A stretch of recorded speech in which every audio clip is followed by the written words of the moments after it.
Say your usual 3x3 turn speed is 5 turns per second. You could save a whole 3 seconds in your solve just by reducing your move count by 15 turns. This is called efficiency, and it's one of the 4 key metrics that determine your solving speed, besides look ahead, execution, and tactics, like advanced techniques. And in my opinion, it's the most important one. So in today's video, I'm going to show you 5 different ways you can boost your efficiency in your 3x3 solves without just like learning loads of algorithms, because that's boring. So let's dive right into it. So the first tip I'm going to give you is actually about your cross efficiency.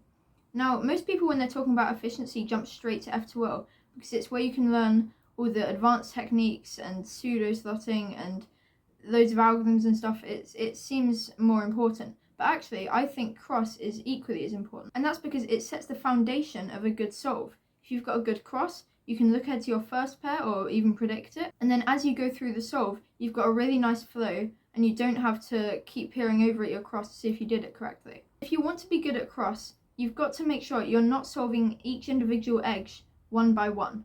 And this is something I see a lot of people doing. For example, they'd solve an edge in like 3 moves, then another edge in another 3 moves, and say, because there's 4 edges, that's a 12 move cross, which is really not very good. Every single cross, no matter how bad it is, can be solved in a maximum of 8 moves. So the way you improve your cross, there are a few ways actually.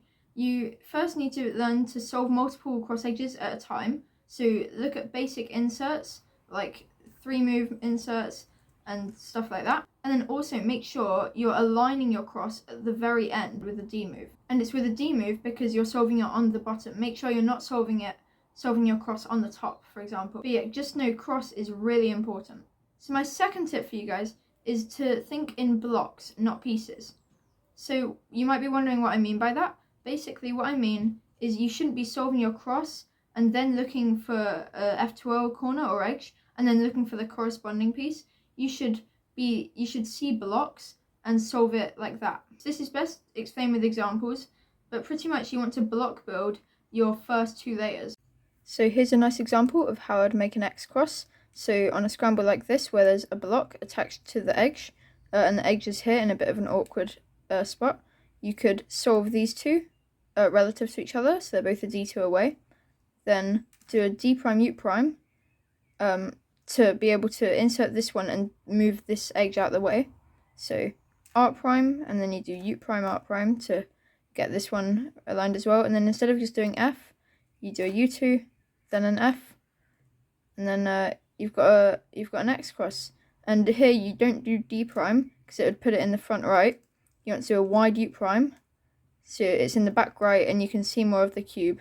And I'd probably go on to do this F2L pair, then that one, and then have a bad last layer.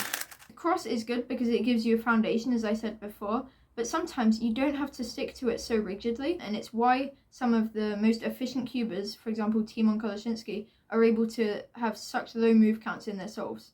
So let's move on to another tip relating to F2L. So my third tip for you guys is to make sure you're pairing up and inserting your F2L pairs in a maximum of 3 triggers. So what's a trigger?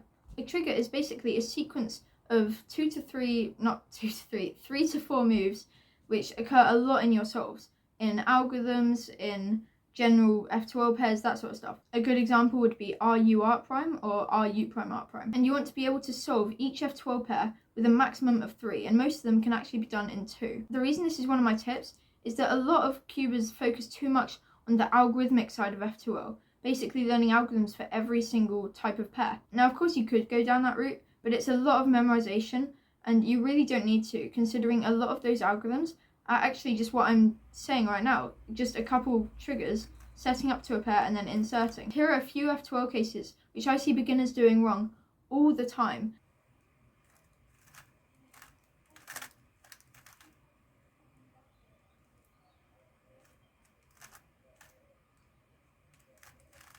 You've got to make sure you're taking out the pieces to the top layer and pairing them up with 1 trigger.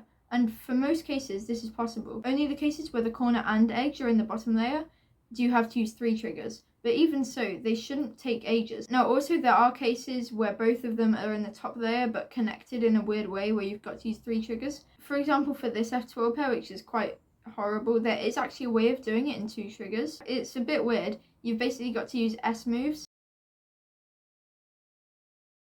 So some of this will take a little bit of time and effort to have a look at all the cases and find ways you can do it in 2 triggers, but actually it's not too much work, and it's definitely a priority over learning like loads of algorithms. So my tip number 4 is to not do any filler moves. Now, you might have heard of like filler words when you're speaking, which I'm using a lot right now. Basically like and that sort of stuff. But filler moves on the cube are basically doing extra U moves or extra cube rotations for the sake of doing them. Cubers don't want to feel like they're not doing anything, and instead they fidget around doing U and U prime moves, trying to look for F12 pieces, when it's actually better just to pause, take a deep breath, and look around the cube to see where the pieces are. If you're constantly moving, U prime, the cube's moving and it's hard to see where all the pieces are. Usually it's in like a state of panic, like, oh, I don't know where the piece is, I need to find the piece, I need to do the F12. And it's such a bad habit, and I see it all the time. And to be fair, I am a little bit guilty of it as well, but I've improved, and honestly it's a really big time saver. And just reducing filler moves can probably reduce your average move count by probably a good 5 to 10 turns, which in the grand scheme of things doesn't sound like a lot, but it really is if you're turning about 5-6 turns per second. Let's move on to tip 5. So my final tip for today will be to start learning more advanced F2O and last layer tricks. I call them tactics because it sounds better.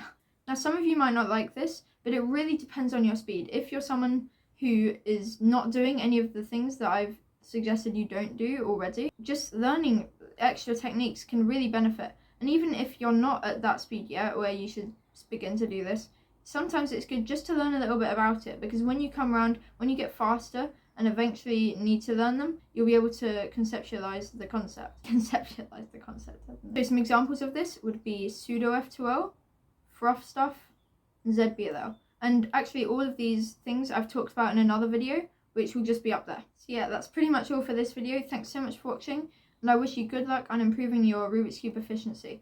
I'll see you in the next video, hopefully when I get sub 6 at Wiltshire March 2024. Bye.